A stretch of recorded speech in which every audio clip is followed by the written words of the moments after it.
Hi and welcome. So today I want to share with you why emotional eating is not just about food and your body, it's about your life. So if you're new here, welcome. My name is Michelle. I'm a certified holistic nutritionist specializing in emotional eating.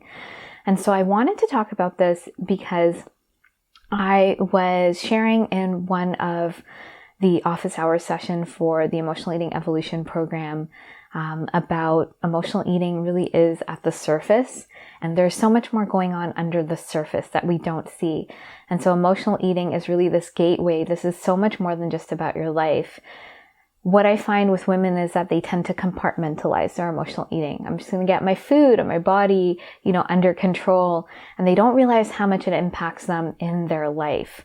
And so something that I always think about and I share in my masterclass is when I go back to my own story of my emotional eating and when I hit that really big rock bottom where nothing was working, I couldn't figure anything out. I'd been going to so many practitioners.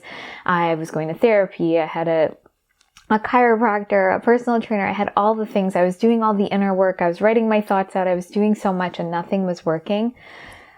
I remember just looking back at that version of myself and feeling almost like this filter, this layer over my life, how I was being in my life, how I didn't show up in my work as confidently as I wanted to, how I felt insecure, how I didn't feel good in my body, even the way, my body, I would kind of hide it even in our posture, and just almost feeling internally, just feeling that it felt almost like a goo, like this layer of like feeling ashamed and feeling like so uncomfortable and sort of gross in your body that you just don't feel good. You're carrying this around moment to moment.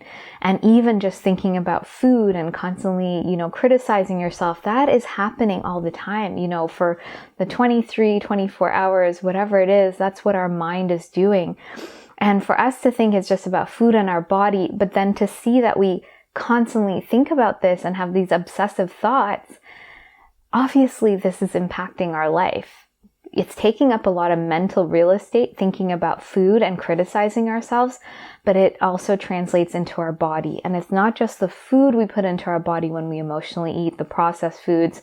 It's the actual stress and criticism and self-doubt that we live in is creating a body, creating how we feel in our body, how we look in our body, how we express ourselves in the world. Feeling at ease in your body and around food is so much more than that. It's opening up space for you to move forward in your life, for you to go after the things that you want to, for you to feel really present and whole in yourself. This is something that comes up when I have clients moving through their emotional eating and resolving it. There's a sense of wholeness and presence. And that's something I really noticed with myself when I started resolving my emotional eating. I wasn't obsessing about my body. I wasn't obsessing about food. I could be hungry and then have a meal and I didn't have to think about it. It wasn't this thing that kept looping. And that was so freeing. It's like that doesn't take up space. And so even with us obsessing about food and our body, it's taking up so much space. It's taking us away from what we're here to share, or our goals or our ambitions or our effort or our energy. And it's taking up a lot of space. And so this is about our life. And even deeper than that, once we stop that obsession with food and our body, because we start nourishing ourselves and honoring our body, but looking at the deeper pattern with our emotional eating and resolving those triggers that come up, that discomfort that comes up in our life, when we're able to turn towards the trigger and go deeper into what's going on emotionally, into maybe the past trauma, into the unresolved events, unresolved issues, and start meeting our true needs, that opens us up to more wholeness and more of our life. And we're able to then move forward with so much more clarity.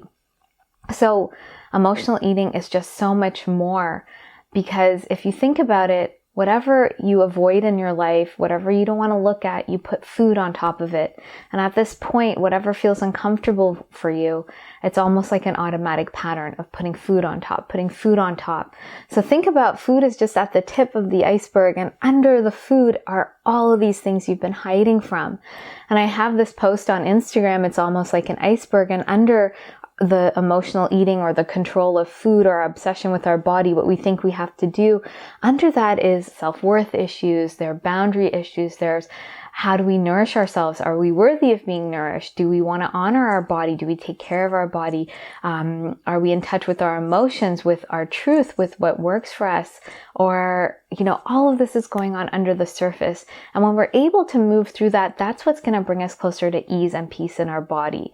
When we stop avoiding and we start directly looking at what's happening and gain acceptance, that's what's going to shift our nervous system from fight or flight and avoidance to rest and digest, and really looking at something in the eyes and accepting it and moving through it. There's a calming in the nervous system when we don't avoid. And so just by avoiding with food or even the thoughts of food, we're not looking at these deeper layers that are really running our life, that is really the undercurrent of our life, the underlying patterns of our life. And if we keep compartmentalizing our emotional eating, we don't get to these deeper layers. We think, yes, my career is going well and this is going well with my kids. But if we don't have that deeper connection to ourselves, we're not showing up fully in our work. We're not showing up fully for our kids. If we feel shame in our body, we're not showing up fully for a relationship. We're not showing up fully in our day-to-day life because we feel this shame. We feel these layers.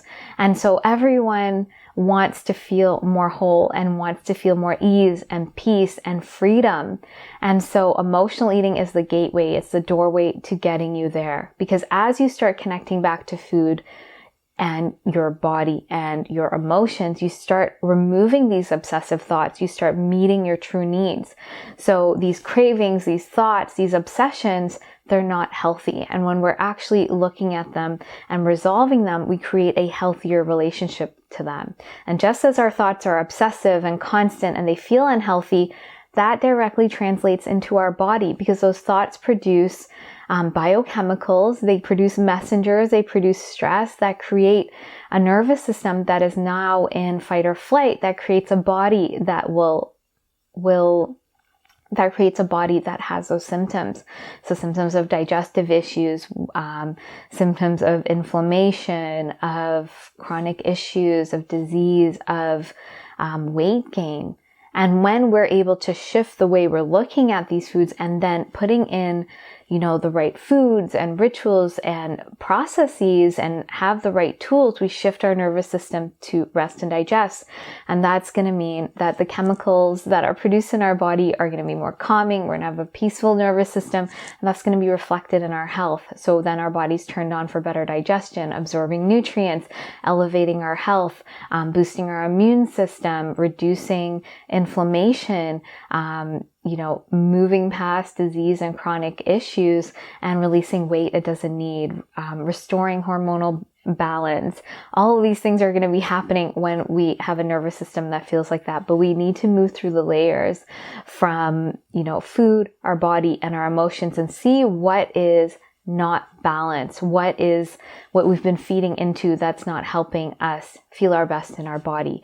And so we've been going about it in this really backwards way where we restrict our food, we shame our body, we bypass our emotions thinking, I'm in a positive mindset, I'm controlling, and that doesn't actually translate to that in our body. It might for a short time, we can willpower away, but that underlying pattern is still there if you haven't resolved it.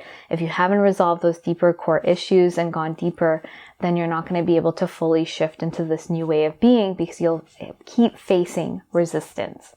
And so inside of the Emotional Eating Evolution program, this is what we're doing layer by layer through realigning your relationship to food so it is more abundant and healthy, and realigning your relationship to your body where you're honoring your body and accepting it, and realigning your relationship to your emotions where you're actually moving through processing and integrating so that you're no longer using food to soothe yourself. All of these need to be in place to resolve your emotional eating from the root. So I hope this has helped you see emotional eating is so much more than just about food and your body. It's about your life, because if we keep avoiding these emotions and these deeper things, we're not opening up to our life. We're not going to be in a body that is going to feel good. We're going to keep in this pattern and sort of keep staying stuck. No matter what we willpower with the diet and get short-term results, we keep bouncing back. We're not looking at the deeper issues that are going on under the surface. So if this is resonating for you and you'd like to dive deeper, resolve your emotional eating from the root, I'd love to invite you to find out more about the Emotional Eating Evolution Program. This is a step-by-step process. This is a 12-week container that you are moving through your emotional eating, resolving it layer by layer. You have lots of support and accountability. You have in-depth tools and meditations to go deeper to resolve this pattern at the root so that you can finally feel confident in your body and around food and go after your goals and live your life and not have to keep obsessing. So if that's of interest to you, you can find out more at the link below. So please be sure to like this video and subscribe if you haven't, and I look forward to sharing more with you, and I hope you have a great day.